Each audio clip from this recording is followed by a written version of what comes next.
ഭഗവൽ നാമങ്ങളെ ഉച്ചരിപ്പുതം ചെയ്താൽ തന്നെ ജന്മജന്മാന്തരാർജിതങ്ങളായിരിക്കുന്ന ഓരോരോ ദുരിതരാശികൾ യഥാവലെ സംഭൃതങ്ങളായി ക്ഷമയുമെന്ന് നിശ്ചയമത്രയല്ലോ ആകുന്നതായതുകൂടാതെ കണ്ട് അസാരങ്ങളായി അനിത്യങ്ങളായി അല്പരസപ്രധാനങ്ങളായിരിക്കുന്ന ഓരോരോ അർത്ഥപുത്രമിത്രകളത്രാദികളിൽ പരിഭ്രമിച്ച് കാലക്ഷേപം ചെയ്ത് ദുരിതമർജിച്ചു പോകുകയല്ലോ ചെയ്യുന്നത്.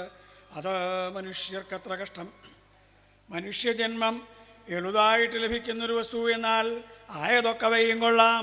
സുഹൃത ദുഷ്കൃതങ്ങൾ തുല്യങ്ങളായിരിക്കുന്ന സമയത്തിങ്കലേ മനുഷ്യജന്മത്തെ ലഭിപ്പൂ എന്ന ജന്മത്തെ ദൈവഗത്യാ ലഭിച്ചവർ പക്ഷം വ്യർത്ഥമാക്കി കളയാതെ കണ്ട് അവസരം വരുന്ന സമയത്തിങ്കൽ ഈശ്വര സേവ ചെയ്ത് ദുരിത നിവർത്തി വരുത്തി ഗതി വരുത്തിക്കൊള്ളുവാൻ ആയിക്കൊണ്ടുവേണം അതേ എല്ലാ ജനങ്ങളും എല്ലാ സമയത്തിങ്കലും പ്രയത്നം ചെയ്തു കൊള്ളുവാൻ ആയതത്രേ ജന്മസാഫല്യമാകുന്നത്. വാസുദേവാഹ്വാപ്പായാൽ ഔവണ്ണമെല്ലാം ഇരിക്കുന്ന വാസുദേവൻ നിങ്ങളെ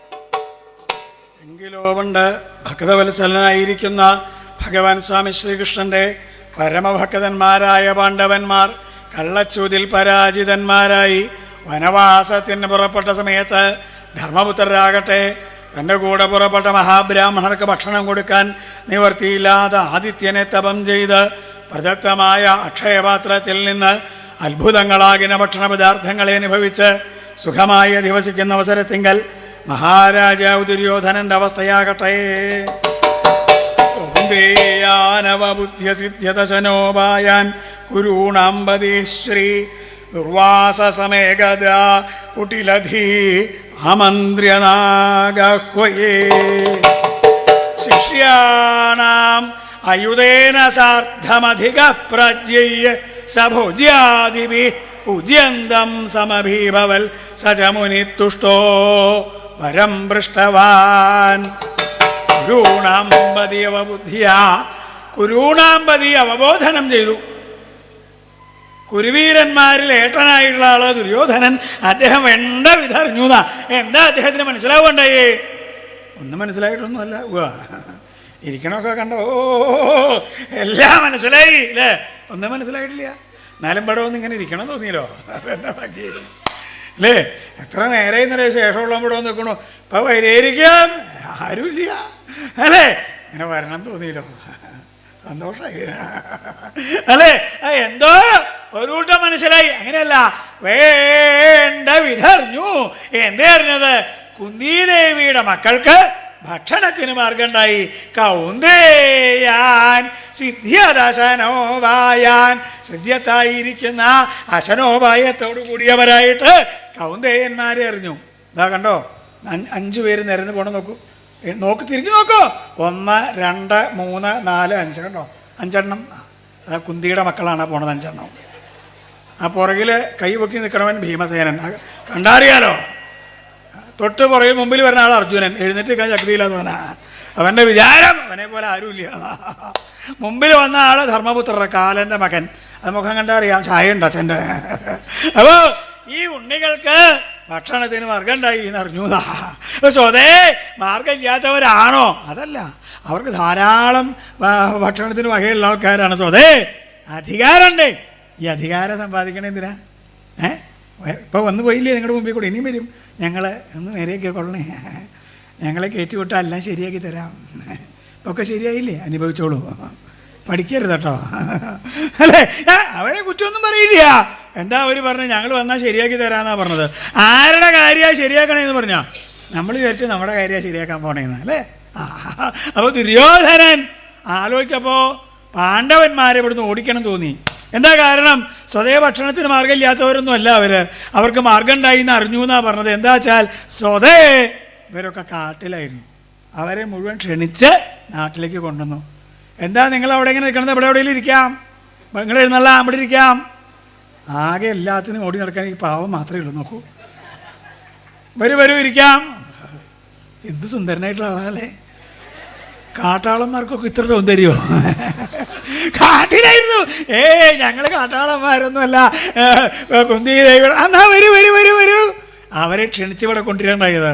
ദുര്യോധന ആലോചിച്ചപ്പോൾ പറയുമ്പോൾ നമ്മൾ ഭൂരിപക്ഷ എന്നല്ലേ പറയണേ? വല്ല ഗുണമുണ്ടോ? ഒക്കെ മറ്റേ കള്ളന്മാർക്കല്ലേ കൊടുക്കണത് അല്ലേ? ഭരണം മേടിക്കണത് തന്നെ അവരുടെ കാര്യം നോക്കാനാണെന്നാണ് പറയണത്. എന്നിട്ടും അവിടെ പോയിട്ട് അവർക്ക് ഉത്സാഹിക്കാനാണ് നമ്മൾ നോക്കണല്ലേ? അല്ലേ? ആലോചിച്ച് നോക്കൂ. അപ്പോൾ അങ്ങനെയാണെങ്കിൽ ഇവരെ ക്ഷണിച്ച് ഇവിടെ കൊണ്ടപ്പോൾ ദുര്യോധന ആലോചിച്ചു, പാണ്ഡവന്മാരെ ഇവിടുന്ന് ഓടിക്കാൻ എന്താ മാർഗം? എനിക്ക് ഏറ്റവും പേടി ഇവനെയാണ്. കണ്ടോ, ആ വാതിക്കല്ലേ നിൽക്കണം. നോക്കൂ, അവൻ ആരാത്? ഭീമസേനാ നിൽക്കണത്. നോക്കൂ, അവൻ വിചാരിച്ചാൽ സാധിക്കാണ്ട് ഒന്നുമില്ല. അപ്പോൾ പാണ്ഡവരിൽ അർജുനനാണ് കേമൻ പറയും ചാലും എനിക്ക് ഭയം മുഴുവൻ അവനെയാണ്. അവൻ്റെ ചിരിയൊക്കെ മാറും. ദേഷ്യാണ്ട് വന്നാൽ അവൻ എന്താ കാട്ടിക്കൂട്ടുകയെന്ന് വെച്ചാൽ അവൻ മറിഞ്ഞു വീണ 4 ആൾ ചാവും. അത്ര ചക്രിയ ഇവിടുന്ന് ഓടിക്കാൻ. ദുര്യോധനൻ അമ്മാവൻ്റെ അടുത്ത് നിന്ന് കണ്ടു. ഇതാരായിരിക്കണേ? എൻ്റെ അമ്മാവനായിരിക്കണത്. എന്ത് ജ്ഞാനമുള്ള ആളാണെന്നറിയോ? നിങ്ങൾക്കെങ്ങനെ ഒരു അമ്മാവനെ കിട്ടിയത് നിങ്ങളുടെ ഭാഗ്യ. ചിരിക്കേണ്ട, ഇങ്ങോട്ട് നോക്കൂ, പടേ. അപ്പോൾ കുനിഞ്ഞു നോക്കുക. എന്നെപ്പോലെ കേമൻ ആരുമില്ല എന്ന് അദ്ദേഹത്തിൻ്റെ വിചാരം. അങ്ങോട്ട് നോക്കൂ. അമ്മാമ അനക്കൊല്ലല്ലോ, കഴിഞ്ഞോ? ആചരിക്കണ്ടേ?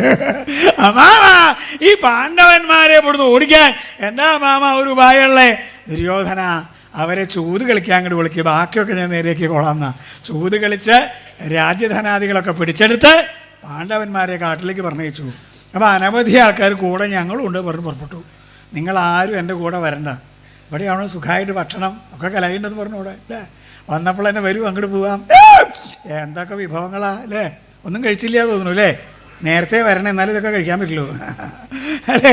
അപ്പോൾ ഇവിടെ ആകുമ്പോൾ സുഖമായിട്ട് ഇവിടെ ഇങ്ങനെ കൂടാം. എൻ്റെ കൂടെ വന്നാൽ ഇതൊന്നും തരാവില്ല പറഞ്ഞത് കൂട്ടാക്കാതെ കണ്ട് അനവധി ആൾക്കാർ കൂടെ പുറപ്പെട്ടു. അപ്പോൾ ധർമ്മപുത്രർ ആലോചിച്ചു, തൻ്റെ കൂടെ പുറപ്പെട്ടിട്ടുള്ള ആൾക്കാരാണ് ഇവരൊക്കെ അല്ലേ? ഇവർക്ക് ഭക്ഷണം കൊടുക്കേണ്ടത് എൻ്റെ ചുമതലയാണ്. ഭക്ഷണം കൊടുക്കാച്ചാൽ കുറച്ചൊന്നും പോരാ അല്ലേ? ഇദ്ദേഹത്തിന് മാത്രം തന്നെ ഇടങ്ങടി ഇട വേണം അല്ലേ? ഇവർക്കൊക്കെ ഭക്ഷണം കൊടുക്കാച്ചാൽ ഭഗവാന്റെ അനുഗ്രഹം ഇല്ലാണ്ട് തരാവില്ല. അപ്പോൾ ആരെയാ ഉപാസിക്കേണ്ടതെന്ന് ആലോചിച്ചു. ഭഗവത് പ്രസാദം ഇല്ലാണ്ട് പറ്റില്ലല്ലോ. ആരെയാ തപസ് ചെയ്യണ്ടേ? ഗണപതി ആയാലോ? ഗണേശനെ കൊണ്ട് നമുക്ക് ഗുണമൊന്നുമില്ല. ഗണേശനെ കൊണ്ട് ഗുണമുള്ളവരുണ്ട്, നമുക്ക് ഗുണമില്ല. കൃഷ്ണനായാലോ? ആര്? ഉണ്ണികൃഷ്ണനെ കൊണ്ട് ഉണ്ണികൃഷ്ണൻ്റെ കാര്യമൊക്കെ തീരുമാനമായി എന്നപ്പോൾ കേൾക്കണേ. നമ്മൾ എന്ത് വെണ്ണയും തൈരും മോരും പാലും ഒക്കെ കൊടുത്ത് പോറ്റി ഉണ്ണികൃഷ്ണൻ അല്ലേ? കൃഷ്ണൻ, എനിക്ക് കൃഷ്ണൻ എന്നുള്ള പേര് തന്നെ ദേഷ്യാണ്. ഇത്ര കള്ളൻ ലോകത്തില്ല കൃഷ്ണനെ പോലെ. വാസുദേവൻ, വാസു കള്ളനല്ലേ? വാസു എന്ന് പറഞ്ഞാൽ അറിയാലോ, വാസുദേവൻ എന്ന് പറയണമെന്നില്ല അല്ലേ? അതുപോലെ പല പേരുമുണ്ട്. ഞാൻ ഓരോന്നായിട്ട് പറയില്ല. ഗോവിന്ദൻ കാലത്ത് പറഞ്ഞല്ല, വൈകുന്നേരം പറയാ. കൃഷ്ണൻ എന്ന് ഉപാസിക്കാണ്ടിരിക്കുക ഭേദം. പിന്നെ പല പേരുണ്ട്. രമേശൻ കൃഷ്ണൻ്റെ പേരാ അല്ലേ? രമേശനൊക്കെ ഭേദ. സതീശൻ ഇല്ലേ? കുറച്ചും കൂടി ഭേദ. അതിനൊക്കെ കൃഷ്ണനെയും രാമനെയും ഒന്നും അല്ല ഉപാസിക്കേണ്ടതെന്നാ. എന്നാ പിന്നെ ആരെയാ വേണ്ടേ? ആലോചിച്ചു. ഭഗവതി ആയാലോ? ഭഗവതിയൊന്നും അല്ല ഇപ്പോൾ ഭേദമായിട്ടുള്ള ആൾ. ഇപ്പം കേമായിട്ടുള്ള ആൾ ആദിത്യനാണ് എന്ന് നിശ്ചയിച്ച് സൂര്യനെ അങ്ങോട്ട് തപസ് ചെയ്തു കേമായിട്ട്. ഇതെന്താ യോഗത്തിൻ്റെയൊക്കെ കൊണ്ട് നടക്കുക? അങ്ങോട്ട് നടക്കുക, ഇങ്ങോട്ട് നടക്കുക. ഇതുകൊണ്ടൊക്കെ വല്ല പ്രയോജനം ഉണ്ടോ? അതെങ്ങനെ നടക്കൽ തന്നെയുള്ളോ? അല്ല, എന്നാ മതി. അങ്ങനെ കേമായിട്ട് സൂര്യനെ തപസ് ചെയ്തു, മുമ്പിൽ തന്നെ പ്രത്യക്ഷപ്പെട്ടു.